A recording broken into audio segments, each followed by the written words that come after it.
ജ്യോതിശാസ്ത്രത്തിലെ 23ാമത്തെ നക്ഷത്രമായ അവിട്ടം നക്ഷത്രത്തെക്കുറിച്ചാണ് ഇന്ന് പറയുന്നത്. അവിട്ടം നക്ഷത്രത്തിൽ പിറന്ന സ്ത്രീയോ പുരുഷനോ വീഡിയോ കാണുന്നുണ്ടെങ്കിൽ നിങ്ങൾക്ക് ഉപകാരപ്രദമായിട്ടുള്ള ധാരാളം കാര്യങ്ങൾ ഇതിൽ പറയുന്നുണ്ട്. പൂർണ്ണമായും കേൾക്കുക, വളരെ ഉപകാരപ്രദമായിരിക്കും. അപ്പോൾ ഒട്ടും വൈകാതെ തന്നെ അവിട്ടം നക്ഷത്രക്കാരുടെ പൊതുവായിട്ടുള്ള സ്വഭാവ സവിശേഷതകളിലേക്ക് കടക്കാം. അവിട്ടം നക്ഷത്രക്കാരെ എവിടെയും ജീവിത വിജയം കൈവരിക്കണവരാണ്. അർപ്പണ മനോഭാവം എന്ന് പറയുന്നത് ഇവരുടെ മുഖമുദ്രയെന്ന് തന്നെ പറയാൻ സാധിക്കും.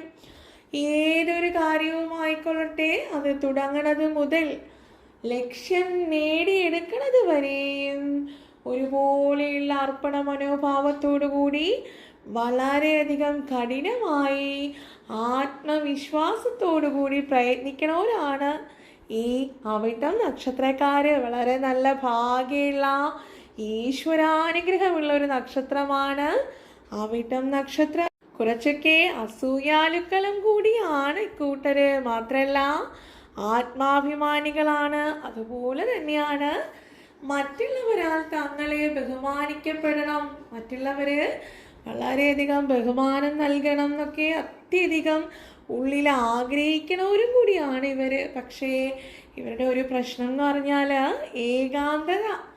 ഇവർക്ക് തീരെ താങ്ങാൻ കഴിയാത്തൊരു കാര്യമാണ്. തങ്ങളുടെ ചുറ്റിനും എപ്പോഴും ആളുകൾ ഉണ്ടാകണം എന്ന് വളരെയധികം ആഗ്രഹിക്കണവരാണ് ഇവർ.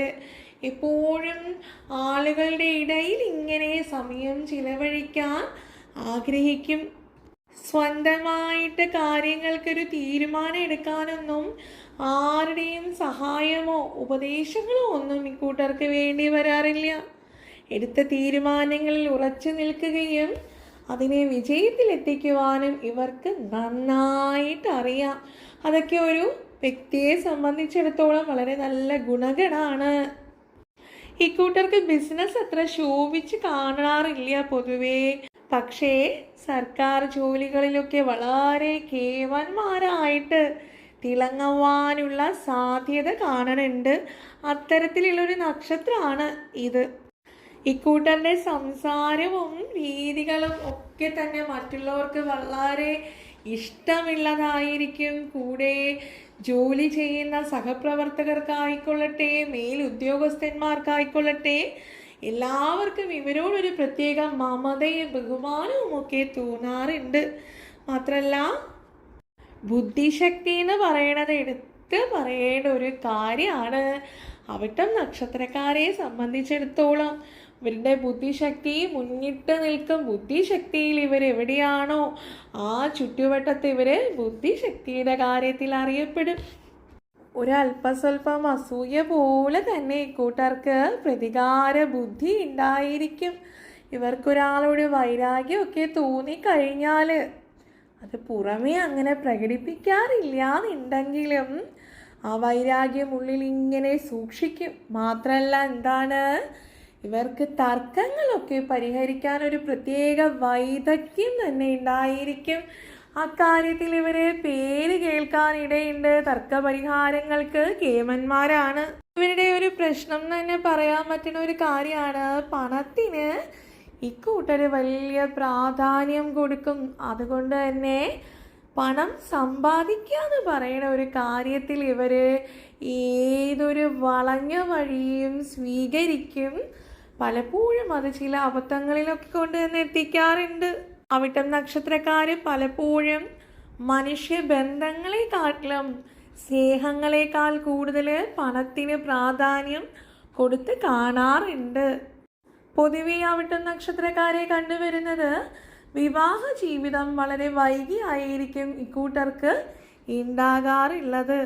ഇനി ഈ നക്ഷത്രം എന്ന് പറയുന്നത് 2 രാശിയിലാണ് ഉള്ളത്. അവിട്ടത്തിൻ്റെ മകരരാശിക്കാരും അവിട്ടത്തിൻ്റെ കുംഭരാശിക്കാരുമായിട്ടാണ് ഈ നക്ഷത്രക്കാരുള്ളത്. ആയതിനാൽ ഈ 2 കൂട്ടർക്കും പ്രതികൂലമായിട്ടുള്ള നക്ഷത്രങ്ങളുണ്ട്. ഈ നക്ഷത്രക്കാരുമായിട്ടുള്ള യാതൊരു തരത്തിലുള്ള സാമ്പത്തികമായിട്ടുള്ള ഇടപാട് മറ്റ് മംഗളകരമായിട്ടുള്ള ബന്ധങ്ങളും കൊടുക്കൽ വാങ്ങലുകളും ഒന്നും നന്നാവില്ല. പിൽക്കാലത്ത് നിങ്ങൾക്ക് ഇവയൊക്കെ ദോഷം ചെയ്യാറാണ് സാധ്യത. ആയതിനാൽ തുടക്കത്തിലേ അവ ഒഴിവാക്കിയാൽ നന്ന്. അത്തരത്തിൽ നോക്കുമ്പോൾ അവിട്ട നക്ഷത്രത്തിൻ്റെ മകരരാശിക്കാരുടെ പ്രതികൂലമായിട്ടുള്ള നക്ഷത്രങ്ങളാണ് മകം, പൂരം, ഉത്ര നക്ഷത്രത്തിൻ്റെ 1-ാം പാദം. മാത്രമല്ല അവിട്ട നക്ഷത്രത്തിൻ്റെ കുംഭരാശിക്കാരുടെ പ്രതികൂലമായിട്ടുള്ള നക്ഷത്രങ്ങളാണ് ഉത്ര നക്ഷത്രത്തിൻ്റെ 2, 3, 4 പാദങ്ങളും. അത്തം, ചിത്തിര, ചിത്ര നക്ഷത്രത്തിൻ്റെ 1, 2 പാദങ്ങളാണ് കുംഭരാശിക്കാർക്ക് പ്രതികൂലമായിട്ടുള്ളത്. ഇത് കൂടാതെ 2 രാശിക്കാർക്കും, അതായത് അവിട്ട നക്ഷത്രത്തിൻ്റെ മകരരാശിക്കാർക്കും കുംഭരാശിക്കാർക്കും പൊതുവായിട്ടുള്ള നക്ഷത്രങ്ങൾ, അതായത് പൂരുരുട്ടാതി, രേവതി, ഭരണി എന്നീ നക്ഷത്രങ്ങൾ നന്നല്ല. ഇക്കൂട്ടരുമായിട്ടുള്ള ബന്ധങ്ങളും കൊടുക്കൽ വാങ്ങലുകളും ഒന്നും തന്നെയും ശുഭകരായിരിക്കില്ല. കാരണം ഈ അവിട്ട നക്ഷത്രത്തിന് പൊതുവായിട്ട് ഈ നക്ഷത്രങ്ങൾ മൂവൻ ചേരാം നാളാകിയാൽ ഇത് ശുഭകരല്ല.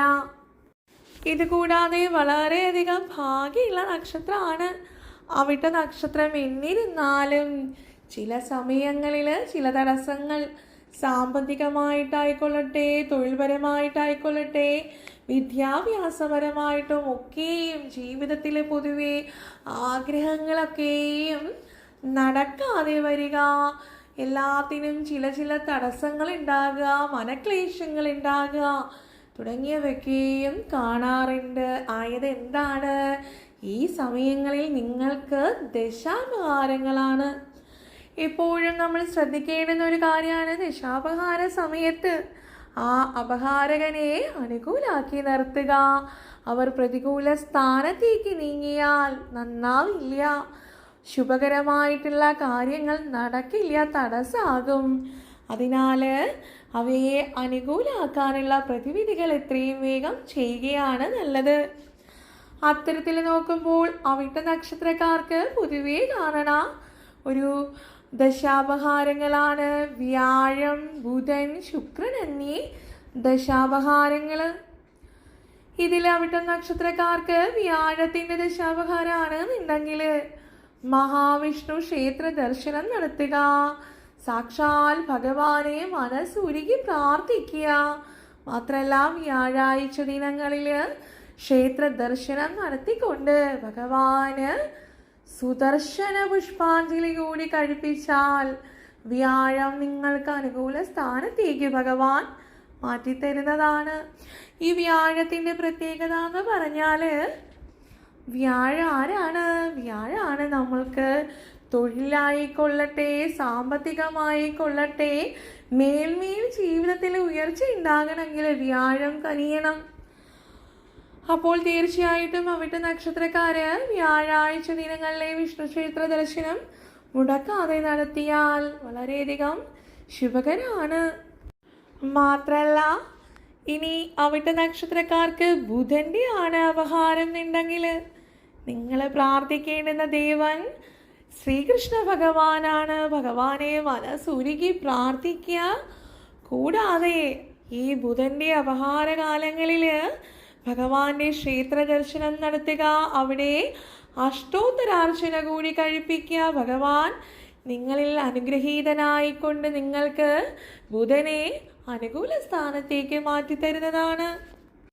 അവിട്ട നക്ഷത്രക്കാർക്ക് ശുക്രൻ്റെ അപഹാരമാണ് എന്നുണ്ടെങ്കിൽ നിങ്ങൾ പ്രാർത്ഥിക്കേണ്ടുന്നത് സമ്പൽ സമൃദ്ധിയുടെയും സർവ ഐശ്വര്യങ്ങളുടെയും അധിപതിയായിട്ടുള്ള മഹാലക്ഷ്മി ദേവിയെയാണ്. ദേവിയെ പ്രാർത്ഥിക്കുക, ക്ഷേത്ര ദർശനം നടത്തുക. മാത്രമല്ല ദേവിക്ക് മുല്ലപ്പൂവും തുളസിയും ചേർത്ത് കെട്ടിയ മാല കൂടി സമർപ്പിക്കുക, മനസ്സുരുകി പ്രാർത്ഥിക്കുക. ദേവി ലക്ഷ്മി ദേവി നിങ്ങളിൽ അനുഗ്രഹം ചൊരിയും, ശുക്രൻ പ്രീതിപ്പെടുകയും ചെയ്യും. ഇനി അവിട്ട നക്ഷത്രത്തിൻ്റെ നക്ഷത്രാധിപൻ എന്ന് പറയുന്നത് ചൊവ്വയാണ്. അതായത് ചൊവ്വയായതിനാൽ തന്നെ നക്ഷത്രാധിപനെ പ്രീതിപ്പെടുത്തുവാനായിട്ട് അവിട്ട നക്ഷത്രക്കാര് സുബ്രഹ്മണ്യ ഭഗവാനെ പ്രാർത്ഥിച്ചാൽ വളരെയധികം ശുഭകരമായിരിക്കും. അപ്പോൾ അതിനായിട്ട് സുബ്രഹ്മണ്യ സ്വാമി ക്ഷേത്രത്തിൽ ചൊവ്വാഴ്ച ദിനങ്ങളിൽ നിങ്ങൾ പോകണം. പ്രത്യേകിച്ചും അവിട്ടവും ചൊവ്വയും ചേർന്നുള്ള ദിനങ്ങളിൽ സുബ്രഹ്മണ്യ ക്ഷേത്ര ദർശനം അവിട്ട നക്ഷത്രക്കാരെ സംബന്ധിച്ചിടത്തോളം വളരെയധികം ഐശ്വര്യമായിട്ടുള്ള ഒരു കാര്യമാണ്. ചെയ്യാൻ പറ്റുന്നവർ തീർച്ചയായിട്ടും ഇത് ചെയ്യുക. ഇനി ഈ നക്ഷത്രത്തിൻ്റെ രാശിയാധിപൻ എന്ന് പറയുന്നത് ശനിദേവനാണ്. ആയതിനാൽ ശനീശ്വര പൂജ ചെയ്താൽ അതും നിങ്ങൾക്ക് നല്ലതാണ്. കൂടാതെ ശനിയാഴ്ച ദിനങ്ങളിൽ ശാസ്താവിന് നീരാഞ്ജനം നടത്തുക മാത്രമല്ല എള്ള് നിവേദ്യം നല്ലെണ്ണ കൊണ്ടുള്ള അഭിഷേകം കൂടി ശനിയാഴ്ച ദിനങ്ങളിൽ ശാസ്താവിന് നടത്തിയാൽ അതും നിങ്ങൾക്ക് വളരെയധികം മേൽഗതി ഉണ്ടാകും. നിങ്ങളുടെ നക്ഷത്രത്തിൽ തന്നെ ഉള്ള മറ്റൊരു നക്ഷത്രക്കാരൻ, അതായത് നിങ്ങളുടെ അവിട്ടം നക്ഷത്രത്തിലുള്ള മറ്റൊരു വ്യക്തി ജീവിതത്തിൽ വളരെയധികം ഉയർച്ചയിലേക്ക് പോകുമ്പോൾ നമ്മൾ എന്തുകൊണ്ടാണ് ഇത്തരത്തിലുള്ള കഷ്ടതകൾ അനുഭവിക്കുന്നത് എന്നുണ്ടെങ്കിൽ അത് ഇതൊക്കെ അറിഞ്ഞ് ചെയ്യണവർക്ക് ജീവിതത്തിലെ തടസ്സങ്ങൾ മാറി ആഗ്രഹങ്ങൾ നേടിയെടുക്കാൻ സാധിക്കും എന്നുള്ളൊരു വസ്തുത നിങ്ങൾ മനസ്സിലാക്കുക. ഇത് കൂടാതെ മകയിരം, ചിത്തിര, അവിട്ടം എന്നീ നക്ഷത്രങ്ങൾ വരുന്ന ദിനങ്ങളിൽ ക്ഷേത്ര ദർശനം നടത്തിയാൽ അതും അവിട്ട നക്ഷത്രക്കാർക്ക് വളരെയധികം ഗുണകരമാണ്, ഐശ്വര്യമാണ്. തടസ്സങ്ങൾ ഒഴിഞ്ഞു കിട്ടാൻ വളരെയധികം ഫലപ്രാപ്തിയുള്ള ഒരു കാര്യമാണ്. ചെയ്യാൻ പറ്റണവർ തീർച്ചയായിട്ടും ഇതൊക്കെയും ചെയ്ത് തന്നെ നോക്കുക. വളരെയധികം നല്ലതായിരിക്കും. അത്തരത്തിലുള്ള കാര്യങ്ങൾ ചെയ്ത് ജീവിതത്തിൽ മാറ്റങ്ങൾ ഉണ്ടായാൽ തീർച്ചയായിട്ടും അതൊന്ന് കമൻറ്റിലൂടെ അറിയിക്കുക. മറ്റുള്ള അവിട്ട നക്ഷത്രക്കാർക്കും കൂടി അത് ഉപകാരപ്രദമായിക്കൊള്ളട്ടെ. ഈ പറഞ്ഞ മകയിരം, ചിത്തിര, അവിട്ടം എന്നീ ദിനങ്ങളിൽ ക്ഷേത്ര ദർശനം നടത്തുക എന്ന് പറഞ്ഞതുപോലെ തന്നെയാണ് ഈ നക്ഷത്രങ്ങൾ നിങ്ങൾക്ക് അനുകൂലമായിട്ടുള്ള നക്ഷത്രങ്ങളാണ്. ആകയാൽ എന്താണ് ഇവരുമായിട്ടുള്ള സാമ്പത്തിക ഇടപാടുകളോ മറ്റ് മംഗളകരമായിട്ടുള്ള കാര്യങ്ങൾക്കൊക്കെ വളരെയധികം അനുയോജ്യമാണ്. ഭാഗ്യമാകും ഫലം. അവിട്ട നക്ഷത്രക്കാര് അസുരഗണത്തിലുള്ള നക്ഷത്രമാണ്. മാത്രമല്ല അവിട്ട നക്ഷത്രത്തിൻ്റെ മൃഗം എന്ന് പറയുന്നത് നരനാണ്, പക്ഷി മയിലാണ്, വൃക്ഷം പത്നിയാണ്, നക്ഷത്രദേവത വസുക്കളാണ്. ഇന്ദ്രൻ്റെയും വിഷ്ണുവിൻ്റെയും പാർശ്വവർത്തികളാണ് വസുക്കൾ എന്ന് പറഞ്ഞാൽ നമ്മൾ പ്രകൃതിയിലെ 8 ശക്തികൾ, പ്രകൃതി ശക്തികളായിട്ടാണ് വസ്തുക്കളെ കണക്കാക്കണത്. ഇതിനെ അഷ്ടവസ്തുക്കൾ എന്നാണ് പറയാറുള്ളത്. അപ്പോൾ അത്തരത്തിൽ ഈ വസ്തുക്കളാണ് അവിട്ട നക്ഷത്രത്തിൻ്റെ നക്ഷത്രദേവത. തീർച്ചയായിട്ടും ഒരു നക്ഷത്രക്കാരെ സംബന്ധിച്ചിടത്തോളം തടസ്സങ്ങളൊക്കെയും മാറി ജീവിത വിജയം നേടണം എന്നുണ്ടെങ്കിൽ നക്ഷത്രദേവനെ പ്രീതിപ്പെടുത്തുക എന്ന് പറയുന്നത് വളരെയധികം പ്രാധാന്യമുള്ള ഒരു കാര്യമാണ്. ആയതിനാൽ വസ്തുക്കളെ പ്രീതിപ്പെടുത്തുവാനായിട്ട് അവിട്ട നക്ഷത്രക്കാർ ജപിക്കേണ്ടുന്ന മൂലമന്ത്രമുണ്ട്. നിങ്ങൾക്ക് സാധിക്കുന്ന സമയങ്ങളിലൊക്കെയും ഈ മന്ത്രം ജപിച്ചുകൊണ്ട് വസ്തുക്കളെ പ്രാർത്ഥിക്കുക. തീർച്ചയായിട്ടും അതിൻ്റേതായിട്ടുള്ള മാറ്റങ്ങൾ ജീവിതത്തിൽ ഉണ്ടാകും. ഉയർച്ചയിലെത്താൻ നിങ്ങൾക്ക് സാധിക്കുമെന്നതിൽ യാതൊരു സംശയവും വേണ്ട. അത്തരത്തിൽ നിങ്ങളുടെ മൂലമന്ത്രമാണ് ഓം വസുഭ്യോ നമഃ എന്നുള്ള ഈ മന്ത്രം. തീർച്ചയായിട്ടും ജപിച്ചുകൊണ്ട് നക്ഷത്രദേവനെ പ്രാർത്ഥിച്ചുകൊള്ളൂ. അപ്പോൾ ഇത്രയുമൊക്കെയാണ് വളരെയധികം ഐശ്വര്യം നിറഞ്ഞ അവിട്ട നക്ഷത്രത്തെക്കുറിച്ച് പറയുവാനായിട്ടുള്ളത്. തീർച്ചയായിട്ടും ചതയ നക്ഷത്രവുമായി ഉടനെ തന്നെ കാണാമെന്നുള്ള പ്രതീക്ഷയോടെ കൂടി എല്ലാവരെയും ഈശ്വരൻ അനുഗ്രഹിക്കട്ടെ എന്നുള്ള പ്രാർത്ഥനയോടുകൂടി നിർത്തണോ. നന്ദി, നമസ്കാരം.